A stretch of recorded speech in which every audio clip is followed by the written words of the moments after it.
বিসমিল্লাহির রহমানির রহিম। মাননীয় সংসদ সদস্যবৃন্দ, আসসালামু আলাইকুম। ফ্যাসিবাদের নির্মমতার শিকার অসংখ্য মানুষের কান্না আর হাজারো প্রাণের আত্মত্যাগের মধ্যে দিয়ে অবশেষে আজ থেকে পুনরায় যাত্রা শুরু হতে যাচ্ছে জনগণের ভোটে জনগণের কাছে জবাবদিহিমূলক সত্যিকার অর্থে জনপ্রতিনিধিশীল জাতীয় সংসদ।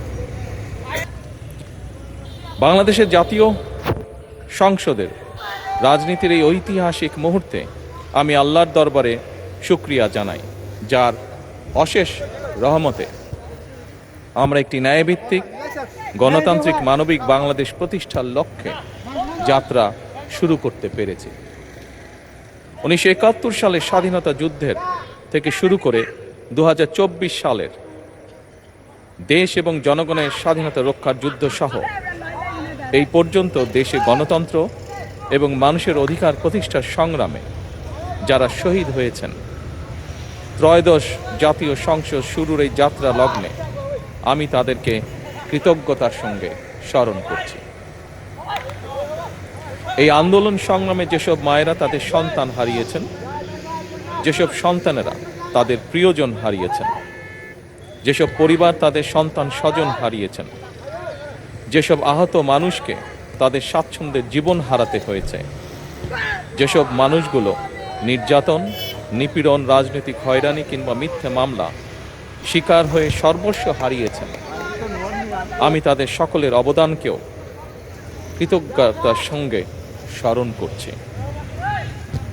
দেশের ছাত্র জনতা, কৃষক, শ্রমিক, শিক্ষক, কবি, সাহিত্যিক, সাংবাদিক, চিকিৎসক, প্রকৌশলী, আইনজীবী, কামার কুমার, জেলে তাঁতি, গাড়ি চালক, ব্যবসায়ী এবং সরকারি বেসরকারি চাকরিজীবী, গৃহিণী, সারা দেশে গণতান্ত্রিক রাজনৈতিক দলের নেতা কর্মী সমর্থক তথা সর্বস্তরের সকল শ্রেণী পেশার মানুষ যাদেরকে গুম, খুন, হত্যা, নির্যাতন, নিপীড়ন, মিথ্যা হামলা মামলা কিংবা জীবন্ত মানুষের কবরস্থান তুল্য বর্বর বন্দিশালা, আয়নাঘর, কোনো কিছু দিয়েই যাদের গণতান্ত্রিক আকাঙ্ক্ষাকে রুখে দেওয়া যায়নি,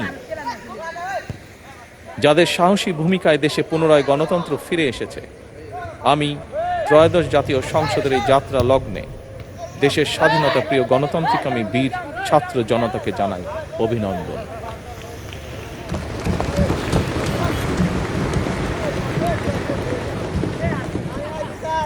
সম্মানিত সংসদ সদস্যবৃন্দ, দেশনেত্রী মরহুমা বেগম খালেদা জিয়া জনগণের অধিকার প্রতিষ্ঠায় দেশে সংসদীয় গণতন্ত্র প্রতিষ্ঠা করেছিলেন, সংসদীয় গণতন্ত্রকে প্রাতিষ্ঠানিক রূপ দিয়েছিলেন। সেই গণতন্ত্রকে প্রহসনের রূপ দিয়ে জাতীয় সংসদকে হাস্যরসের খোরাকে পরিণত করা হয়েছিল। দেশে তাবিদারি শাসন শোষণ কায়েম করা হয়েছিল। দেশে সংসদীয় গণতন্ত্র এবং জনগণের অধিকার পুনঃপ্রতিষ্ঠা করার জন্য দেশনেত্রী বেগম খালেদা জিয়া জীবনের শেষ দিন পর্যন্ত লড়াই করেছেন। জীবনে কখনোই স্বৈরাচার কিংবা ফ্যাসিবাদের সঙ্গে আপোষ করেননি। দেশে আজ থেকে আবারও সেই কাঙ্ক্ষিত সংসদীয় গণতন্ত্রের যাত্রা শুরু হলো, আলহামদুলিল্লাহ।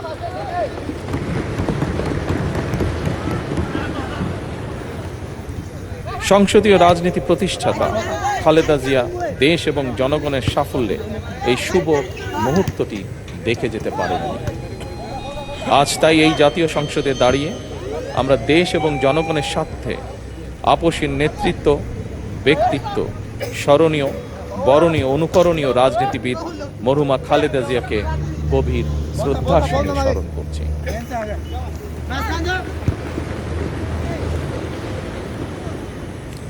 সম্মানিত সংসদ সদস্যবৃন্দ, দেশে বহুদলীয় গণতন্ত্রের প্রবক্তা এবং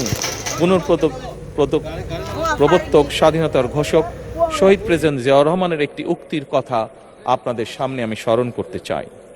তিনি বলেছিলেন, জনগণই যদি রাজনৈতিক দল হয় তাহলে আমি সেই দলেরই আছি। অর্থাৎ ব্যক্তি কিংবা দলের স্বার্থ নয়, জনগণের স্বার্থই সবচাইতে বড়। এটাই বিএনপির রাজনীতি।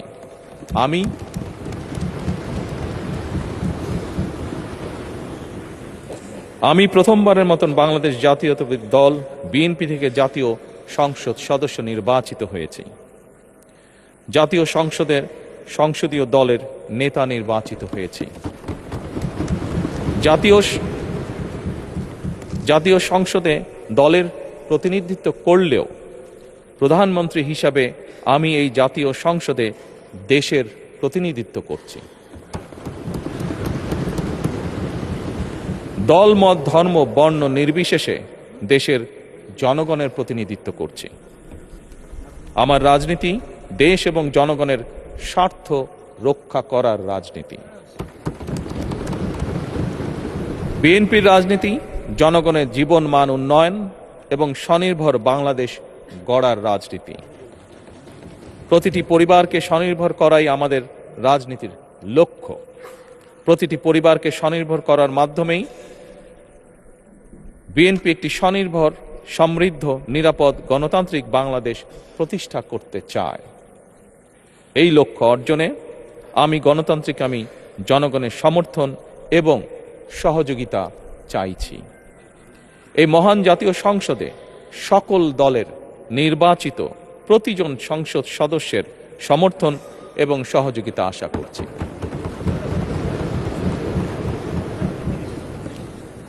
সম্মানিত সংসদ সদস্যবৃন্দ, আমি বিশ্বাস করি আমাদের দল কিংবা মত কিংবা কর্মসূচি ভিন্ন হতে পারে, কিন্তু তাবেদার মুক্ত, ফ্যাসিবাদ মুক্ত একটি স্বাধীন, সার্বভৌম, নিরাপদ, স্বনির্ভর বাংলাদেশ প্রতিষ্ঠায় আমাদের মধ্যে কোনো বিরোধ থাকতে পারে না, বিরোধ নেই।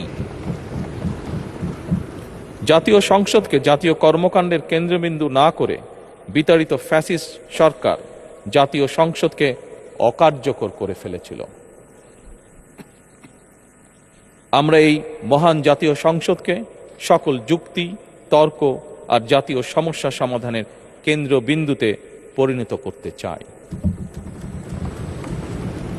সম্মানিত সদস্যবৃন্দ, নতুন সংসদ যাত্রা শুরু করার সময় সংসদের সাবেক স্পিকার কিংবা ডেপুটি স্পিকার উপস্থিত থাকার কথা ছিল, কিন্তু পতিত, পরাজিত, বিতাড়িত ফ্যাসিস্ট সরকারের জনবিরোধী এবং গণবিরোধী কর্মকাণ্ডের ফলে যে জনরোষ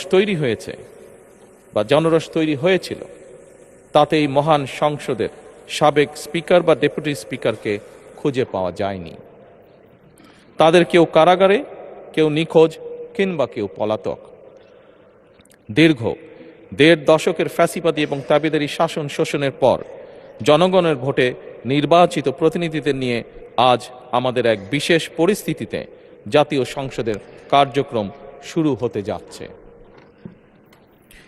এমন পরিস্থিতিতে আমরা সংবিধান এবং সংসদের কার্যপ্রণালী বিধির বিধান অনুসরণ পূর্বক ত্রয়োদশ জাতীয় সংসদে সভাপতিত্ব করার জন্য আজ আমি প্রবীণ রাজনীতিবিদ এবং 5 বারের মতন নির্বাচিত জাতীয় সংসদ সদস্য জনাব ডক্টর খন্দকার মোশাররফ হোসেনের নাম প্রস্তাব করছি।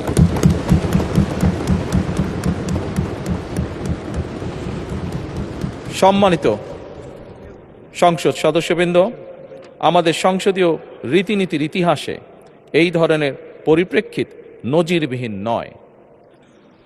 1973 সালে তৎকালীন প্রধানমন্ত্রী মরহুম শেখ মুজিবুর রহমান ওই সংসদের সদস্য মাওলানা আব্দুর রশিদ তর্কবাধিসের নাম প্রস্তাব করেছিলেন এবং তার সভাপতিত্বে বাংলাদেশের প্রথম সংসদের প্রথম অধিবেশন শুরু হয়েছিল। আমি জাতীয় সংসদের সকল সম্মানিত সদস্যকে স্বাগত এবং ধন্যবাদ জানাই। আল্লাহ হাফেজ। বাংলাদেশ জিন্দাবাদ।